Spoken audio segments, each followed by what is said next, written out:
Hello and welcome to EB Knits. My name is Emily. I'm a knitter and making enthusiast based in Orlando, Florida. And this channel is my outlet to share all things handmade, specifically knitting. And today I want to continue talking about my yarn stash and my plans for it. A couple of months back, I went through all of my yarn. I counted it, I analyzed it, I made spreadsheets in terms of what's animal fiber, what's cellulose fiber, and all the exact numbers. So you can take a look at that, but I wanted to continue on in this series and talk about my plans for my stash.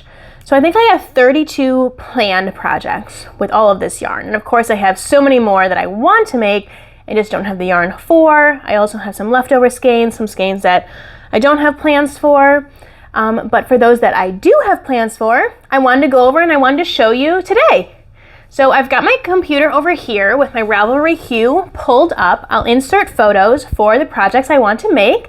They'll all be from the Ravelry project pages. I do not own the photos. I am not going to be talking about any whips today. I am simply going to talk about the yarn that is in stash and the plans for it. Maybe there'll be a separate video about whips, to be determined.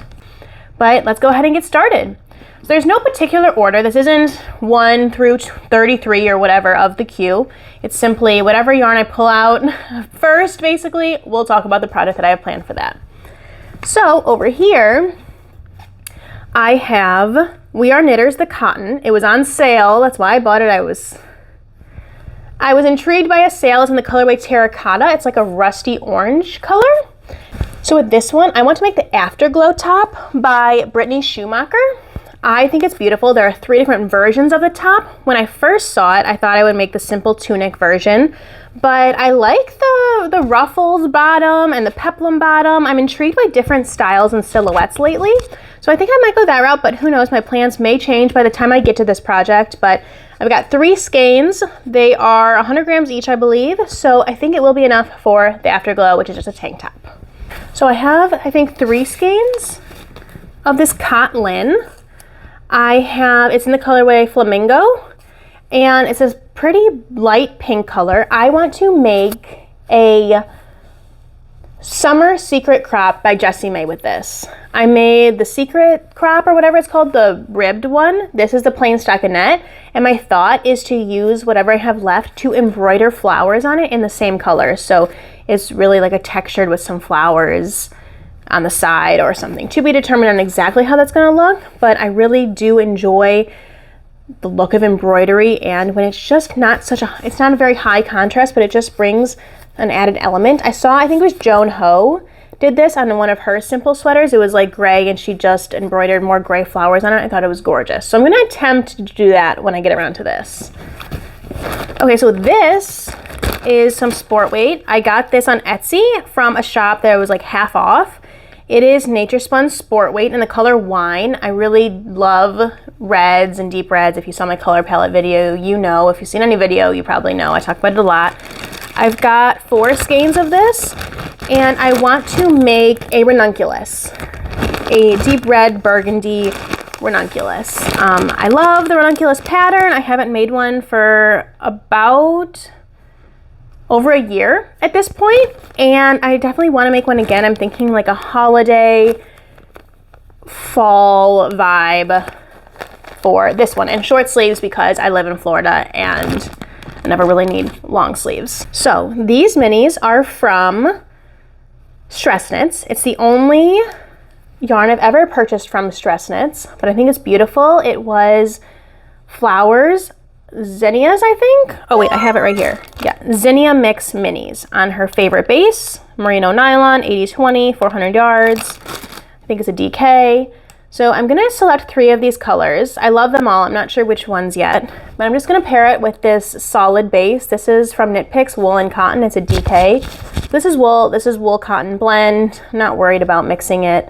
And a throwover, which is again gonna be a short sleeved throwover. So I think the throwover is a worsted weight, but oftentimes I get the gauge that's in that pattern for the throwover by Andrea Mowry with DK weight yarn. I like the fabric that brings. So that's what I'm thinking, or I'll just modify the pattern, make a different size, we'll see. But I'm gonna select some of these colors and pair it with a bare base. So it is, I'm thinking I'm gonna call it my watermelon sweater or something if I did like these 3. call it like my watermelon sweater. I don't know, something like that. But I just think these colors are gorgeous. And against a bare base, lets these stand out, I think. So I have a bunch of bulky wool here. They don't have specific plans. One, I would like to make a crochet pillowcase and just go crazy with it, basically.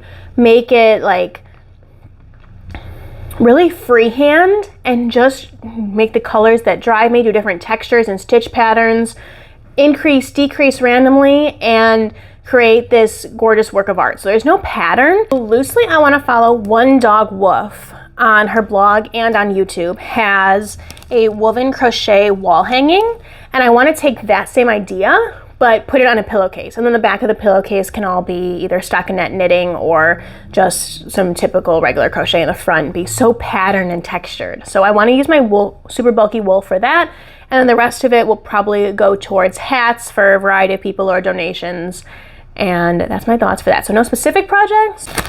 Okay, this is relatively new. This I want to make.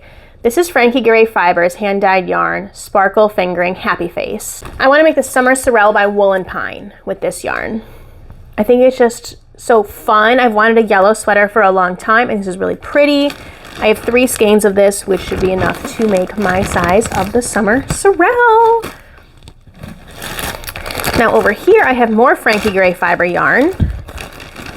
Each of these skeins are gonna be socks. I've never knit socks, but eventually I want to try. This is Frankie Gray Fibers in the colorway Endless Sea, and this one is Kissing Booth. So I think they're both gorgeously beautiful, and eventually they'll be hand knit socks. And then over here, I want to use this. This is more Frankie Gray. It's White Elephant 1, so I don't think this can be replicated, but this is White Elephant 1. It's another fingering weight, and I want to make the Confetti crop by Knitatude with this. It's a really simple cropped pattern with a little bit of lace up at the top, but very simple, so I don't think all of these colors will overtake that simplistic element. I think it's just going to be really fun to knit with and beautiful with all of these variety of colors. And I suppose the final project that I have yarn that I want to use is this. This is the Petite Wool in, is it lipstick red or bright red? Just says red. So it's the Petite Wool in red. It was very vibrant. I want to make another Knitatude pattern, the Cozy Celtic Raglan. Cozy Celtic Raglan calls for a super bulky weight yarn. This is not, this is worsted Aran. I've heard some places it's called bulky. So I want to make a gauge swatch with this and try and figure out what size would be best. Now this is a sweater. I am going to do the long sleeves. I don't know if I'm going to do the high turtleneck yet or just make it more of a crew neck. But this will be like, I'm in the Midwest or I'm on vacation somewhere cold, and I want to embrace the coziness of a sweater. I've been in love with this pattern since literally the day it came out. But back when it came out, I wasn't confident in my knitting skills. I kind of put it off, and then I realized I don't love super bulky projects, but now I feel confident and comfortable enough when I get to this that I can modify it to be a gorgeous pattern that it is, but in a weight that is more comfortable for me. So I will talk about fiber real quick because I want to. So it's not knitted up, it's not spun up yet, but I do have some fiber from a club that I was a part of at the beginning of this year. Once this is spun up, I don't know what yarn I'm going to use as the main color. I want to make the Garden Party sweater by Knit Collage, and it's actually by Cheryl Kubat for Knit Collage. I want to use my hand spun for the stripes, and then maybe I'll hand spun a solid color. I'll just buy a solid color for the rest of the cardigan, and I think it's just beautiful. It's stripy lace work. And handspun, Knit Collage is notorious for their gorgeous handspun that they have by their spinners in India, but I want to try and make my own version. These are my scraps from the Shawlography, last year's Mystery Knit Along by Stephen West. I want to use these, and I'll have to get probably a few more, but I want to use a couple of these colors, at least the coral, the white, the light pink, and maybe the gray, for a Knit Together sweater by Hoki Locatelli. I'm going to omit the Knit Together writing and instead replace it with flowers, which is what some of the test knitters did. And I'm going to kind of rip off their project pages and try and use that for inspiration and their guidance to make this gorgeous sweater in these light colors that I think I'm going to really enjoy, and add these flowers. And I love Hoki's sentiment. I appreciate the message she wrote in that. You should definitely check it out, and I think it's a gorgeous sweater. So a few of these projects need a little bit more yarn. Most of them are ready to go whenever I get to them, but that is all of my yarn stash that I have for current plans for. So this video was a little bit quicker than I thought. I had a lot of skeins of yarn designated for projects, but I guess 32 skeins of yarn for projects doesn't mean 32 projects. It means 32 skeins of yarn that are for projects that hopefully I'll get to eventually.